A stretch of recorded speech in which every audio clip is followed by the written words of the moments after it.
Perkenalkan Kak, aku Riza. Boleh perkenalan diri dulu Kak?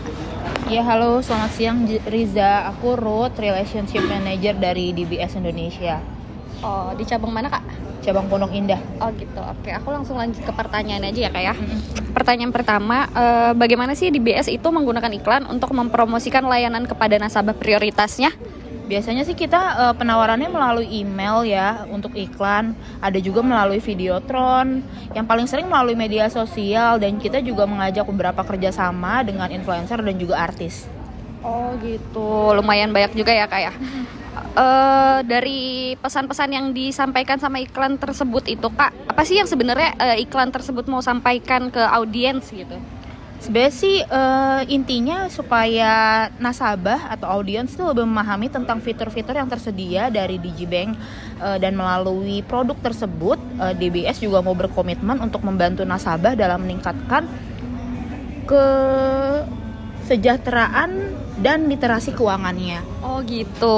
Jadi dari iklan yang disampaikan sama DBS itu Kak, menurut kakaknya sendiri efektivitas iklan tersebut apa menarik nasabah prioritasnya? Apa efektivitasnya?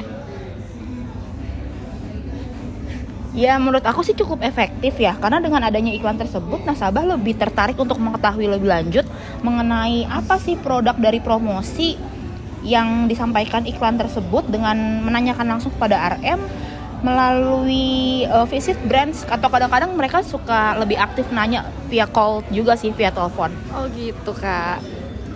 Oke Kak, kita lanjut ya.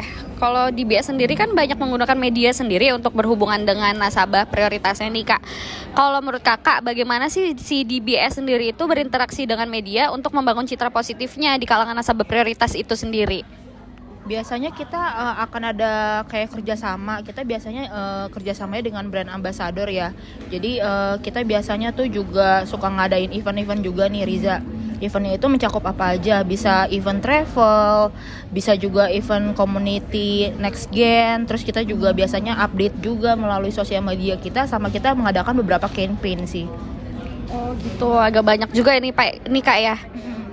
Kalau misalnya strategi khusus yang digunakan dalam hubungan media untuk nasabah prioritas itu sendiri, banyak nggak sih Kak? Banyak, lumayan banyak kok. Kita biasanya tuh ada update dari Wealth View Event, terus juga ada Outlook untuk investment, sama kita juga ada beberapa launching untuk produk, dan kita share ke nasabah sih biasanya. Oh gitu. Oke, kalau gitu, kalau DBS sendiri Kak, seberapa sering sih DBS menggunakan media itu untuk berkomunikasi dengan nasabah prioritasnya? Cukup sering dong. Ini kan bisa dilihat juga dari postingan di media sosialnya DBS ya. Mungkin Riza juga bisa cek langsung melalui IG dan juga di Twitter atau di X, itu di DBS Bank ID dan di DBS Bank. Oh gitu. Kalau mengenai internal komunikasi nih Kak ya, apa sih metode komunikasi internal yang paling efektif dalam mengkoordinasikan layanan untuk nasabah prioritas itu sendiri? Paling efektif itu biasanya kita visit face to face, itu pasti lebih efektif. Terus biasanya kalau memang nasabah agak bentrok ya, kita biasanya pendekatannya melalui call, telepon pada nasabah, atau ya melalui iklan, atau enggak melalui event baik online maupun offline. Dan juga kita biasanya sering mengadakan seminar-seminar juga sih Kak. Oh gitu. Berarti kalau misalnya kegiatan yang untuk meningkatkan komunikasi internal si DBS sendiri nih, bagaimana komunikasi internal di DBS itu berperan dalam melayani nasabah prioritas itu Kak?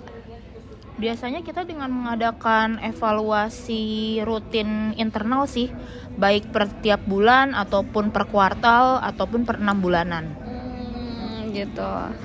Dari situ bagaimana sih feedback dari karyawannya sendiri mengenai strategi komunikasi internal yang udah dilakuin itu terkait untuk layanan nasabah prioritasnya?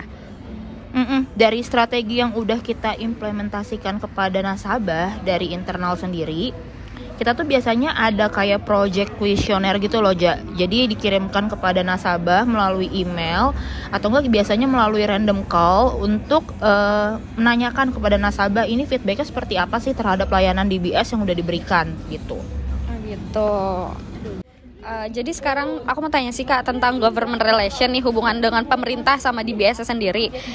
Apakah ada kebijakan atau regulasi pemerintah nih yang mempengaruhi strategi komunikasi DBS kepada nasabah prioritasnya? Tentu ada, soalnya kan kita sebagai perbankan asing yang ada di Indonesia sendiri itu kita tidak boleh memiliki kepemilikan saham 100% di Indonesia. Jadi DBS itu bekerja sama dengan BCA di mana 1% dari kepemilikannya saham DBS itu tuh dimiliki sama si BCA. Nah, 99%-nya itu dimiliki dari Temasek yang berorganisasinya itu basisnya dari Singapura. Terus di tahun 2018 DBS juga mengadakan kerjasama tuh dengan ANZ. Kita ada merger untuk lebih mengembangkan tentang perbankannya DBS bergabung dengan ANZ gitu. Oh gitu. Kalau di BS sendiri nih Kak, berinteraksi dengan pemerintah untuk memastikan kepatuhan dan mendukung layanan kepada nasabah prioritasnya itu dengan cara apa sih Kak? Yang pasti dengan adanya pengawasan langsung dari OJK, Kemenq dan juga BI. Terus kita juga memberlakukan rate dasar ya, jadi nggak melebihi LPS. Jadi tetap semua yang ditempatkan oleh nasabah itu aman dan dijamin dengan LPS. Ah gitu, good. Bagaimana perubahan kebijakan pemerintah mempengaruhi strategi komunikasi DBS kepada nasabah prioritas ya Kak? Biasanya kita melalui RM masing-masing sih. Jadi RM dari masing-masing customer itu diminta untuk memberikan update terkait dengan kebijakannya pemerintah. Itu secara update berkala gitu loh. Oh gitu Kak, oke. Kalau di DBS sendiri nih Kak, cara manajemen reputasinya, bagaimana sih DBS membangun dan menjaga reputasi di kalangan nasabah prioritas itu? Biasanya kita dengan memanfaatkan teknologi digital. Selain itu kita juga ada membangun hubungan jangka panjang. Dan kita biasanya juga menekankan kepada RM tuh untuk bisa menjadi